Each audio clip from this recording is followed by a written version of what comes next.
Ukraina menghancurkan Wildberries Rusia, membuat Kremlin berada dalam kesulitan. Tidak, Zelensky tidak tiba-tiba jadi membenci buah secara irasional. Sebaliknya, dia telah menyetujui fase baru dari kampanye serangan jarak jauh Ukraina memasuki wilayah politik yang baru. Ini adalah sebuah perjudian dan kita akan melihat hasilnya secara langsung. Begini, Wildberries adalah sebuah perusahaan. Jika Anda berpikir bahwa itu tidak terdengar seperti perusahaan yang memproduksi tank dan APC untuk Kementerian Pertahanan Rusia, itu karena memang bukan. Begini, Wildberries adalah Amazonnya Rusia, dan Ukraina melihat warna pink khas Wildberries itu dan berpikir bahwa gudang-gudangnya akan semakin menarik dengan tambahan burung-burung pink yang cantik. Hal ini akan berdampak signifikan pada ekonomi Rusia dan situasi politik di negara tersebut. Jadi kita perlu meluangkan waktu untuk memahami apa yang telah terjadi dan apa akibatnya nanti. Secara khusus, hari ini kita akan mulai dengan membahas apa sebenarnya Wildberries itu dan apa yang telah diserang oleh Ukraina. Lalu saya akan mencoba menilai kerusakan yang telah terjadi sejauh ini. Terakhir, kita akan melihat strategi politik Ukraina di sini dan menilai apakah strategi tersebut akan efektif. Tapi izinkan saya mulai dengan apa itu Wildberries, bagaimana bisa sampai di sini, dan bagian mana yang sudah tidak tersisa. 15 tahun terakhir telah terjadi revolusi diam-diam di bidang retail. Yang saya maksud bukan kemunculan raksasa e-commerce. Itu sudah jelas. Maksud saya, kenapa raksasa e-commerce mendominasi? Amazon dan perusahaan sejenisnya tidak memperluas pangsa pasar mereka karena mereka telah menguasai retail. Sebaliknya, mereka adalah perusahaan logistik yang kebetulan mengantarkan barang konsumsi. Dengan kata lain, mereka menginvestasikan sejumlah besar modal ke dalam jaringan distribusi, lalu perlahan-lahan mengambil kembali keuntungan sedikit demi sedikit dari setiap penjualan selama bertahun-tahun. Dengan model bisnis seperti ini, Amazon tidak tertarik untuk memasuki pasar Rusia. Ada banyak tempat yang lebih baik untuk melakukan investasi modal besar daripada negara yang tidak stabil dan penuh risiko jangka panjang. Hal terakhir yang ingin Anda lakukan adalah menginvestasikan miliaran dolar untuk membangun pusat distribusi di Rusia. Lalu tiba-tiba ada pengumuman operasi militer khusus, dan seluruh investasi Anda lenyap dalam waktu 3 hari. Namun, strategi bisnisnya tetap masuk akal. Anda hanya butuh orang Rusia untuk membangunnya. Lalu muncullah Tatiana Kim, seorang keturunan Korea yang lahir di Grozny dan juga memilih nama berbahasa Inggris untuk perusahaannya. Memang, Kim mendirikan Wildberries pada tahun 2004 dan kekayaannya sekitar 8 miliar dolar pada awal Juli. Tidak persis seperti yang Anda bayangkan tentang penampilan seorang oligark Rusia, tapi inilah kenyataannya. Ngomong-ngomong, saya bilang kekayaannya 8 miliar dolar karena Zelensky ternyata bukan penggemar perusahaan yang namanya buah-buahan. Pada 18 Juli, Ukraina menyerang 2 fasilitas distribusi Wildberries, satu di sebelah timur Moskow dan satu lagi sekitar setengah jalan antara Moskow dan Volgograd. 2 hari kemudian, Ukraina melancarkan serangan terbesarnya, kali ini di selatan Moskow. Beginilah tampilan gedung itu sebelumnya. Menurut saya cukup bagus, kecuali bagian di mana bangunannya tampak aneh karena terjepit secara diagonal di pinggir jalan. Tapi jika kita beralih ke Fire Tracker NASA, kita lihat, ya mungkin kita tidak akan melihatnya lagi. 225.000 meter persegi ruang gudang terbakar, atau setara dengan sekitar 31 lapangan sepak bola. Itu setara dengan sekitar 42 lapangan sepak bola Amerika untuk teman-teman saya di Amerika. Yang menarik di sini adalah betapa besarnya kebakaran yang terjadi, terkadang membutuhkan waktu berhari-hari untuk memadamkannya. Ketika kita melihat hal yang sama terjadi di kilang minyak, itu tidak mengejutkan. Target-target tersebut secara harfiah memiliki tangki besar berisi cairan yang mudah terbakar. Apa yang kita lihat di pusat distribusi Wildberries mungkin merupakan hasil dari pemikiran yang lebih kreatif dari para perencana perang Ukraina. Pusat-pusat distribusi ini akhirnya menjadi tempat yang sangat mudah terbakar. Kardus, tekstil, baterai lithium-ion, aerosol, dan plastik. Bukan daftar produk yang dikenal tahan api. Mungkin itulah sebabnya Ukraina melanjutkan serangannya dengan 2 serangan lagi di sebelah timur Crimea pada 22 Juli. Lalu pada 24 Juli terjadi 2 serangan di Sankt Petersburg, satu di utara Moskow dan satu lagi di ibu kota Crimea.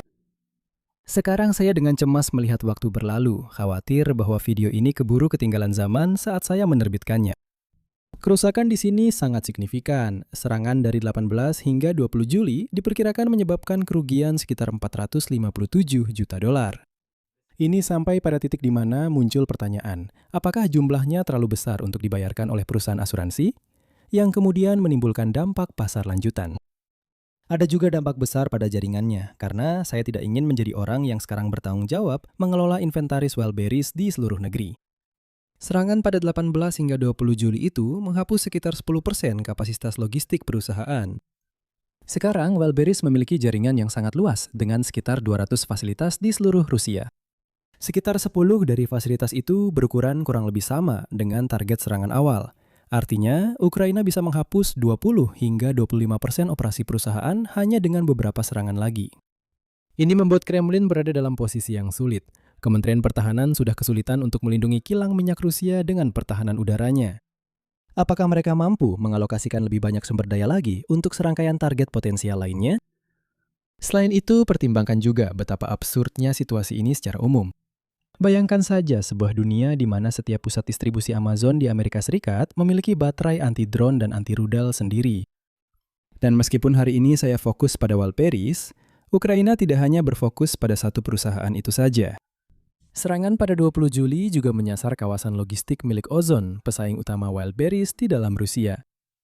Berbeda dengan Wildberries, Ozon adalah perusahaan terbuka dan sahamnya sempat turun 4% sebelum sedikit pulih menjadi 2,3%.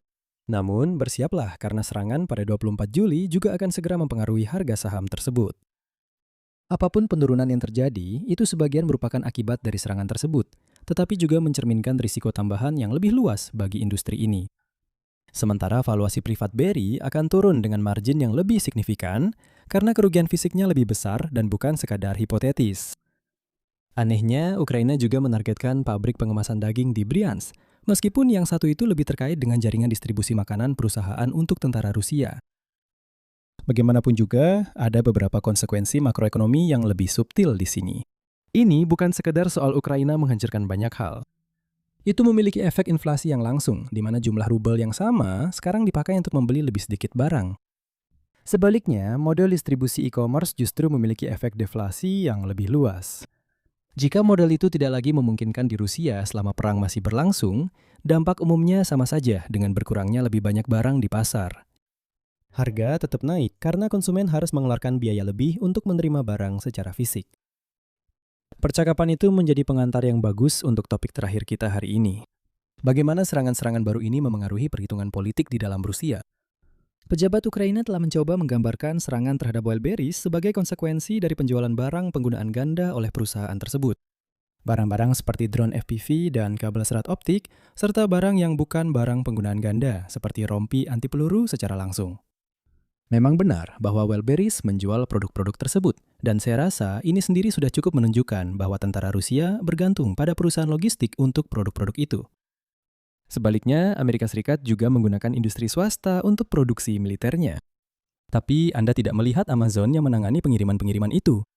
Logistik memenangkan perang, jadi itu cukup mengungkap banyak hal jika urusan itu dialihkan ke pihak lain. Namun demikian, dalih penggunaan ganda itu tidak terlalu meyakinkan dan hampir tidak menipu siapapun sebagai pembenaran dadakan untuk strategi baru yang pasti akan menimbulkan korban di antara tenaga kerja Wildberries. Memang, Komandan Operasi Drone Ukraina telah menjelaskan maksud sebenarnya di sini dengan sangat jelas. Kutipan, ini tentang menghancurkan, dalam hitungan detik, ilusi kehidupan nyaman di masa damai bagi penduduk yang patuh di negara agresor. Menyerang bagian paling sensitif dari zona nyaman para patriot kekaisaran biasa dan pendukung Presiden Vladimir Putin. Jadi, niat sebenarnya di sini adalah sesuatu yang benar-benar berbeda dari apapun yang pernah kita lihat sebelumnya.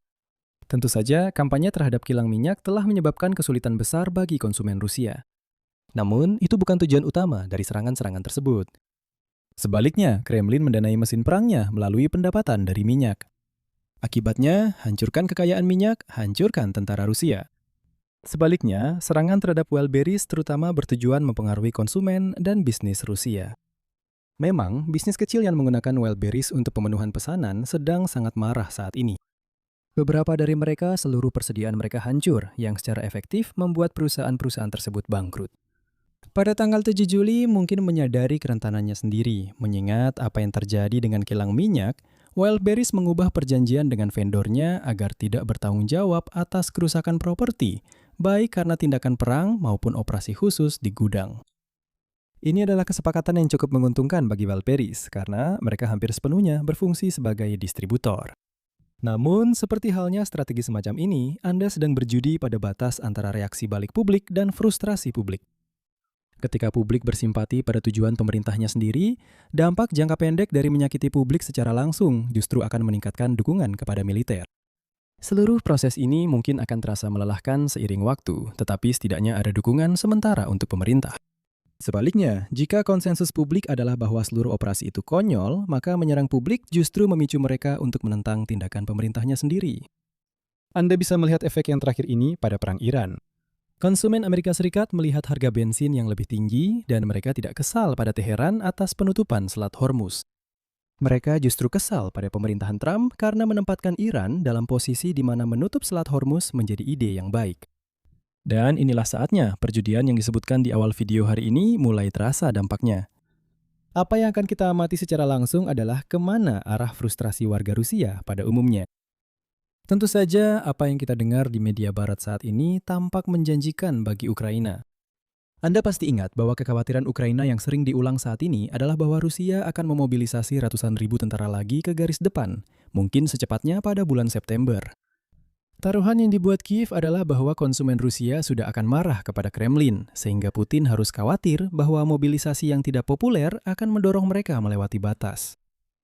Tentu saja, risiko terbesarnya adalah Kremlin akan menggunakan serangan-serangan ini sebagai alasan mengapa mobilisasi seperti itu diperlukan. Karena Anda tahu persis, seperti itulah mereka akan membingkainya.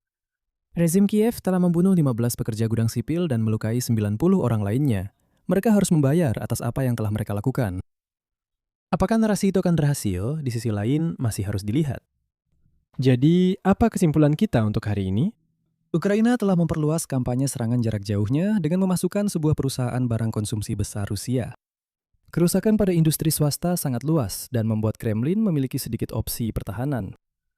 Akhirnya, apakah kampanye ini akan efektif sangat bergantung pada apakah warga Rusia menyalahkan Ukraina atas serangan-serangan tersebut atau menyalahkan Kremlin karena mengambil tindakan yang membawa kita ke titik ini. Sementara itu, jika Anda ingin gambaran yang lebih mendalam tentang bagaimana kita sampai di sini, Anda akan menyukai 2 buku hebat ini tentang awal mula perang. Periksa deskripsi video untuk informasi lebih lanjut tentang keduanya. Dan jika Anda menikmati video hari ini, silakan like, bagikan, dan subscribe. Sampai jumpa besok, jaga diri Anda.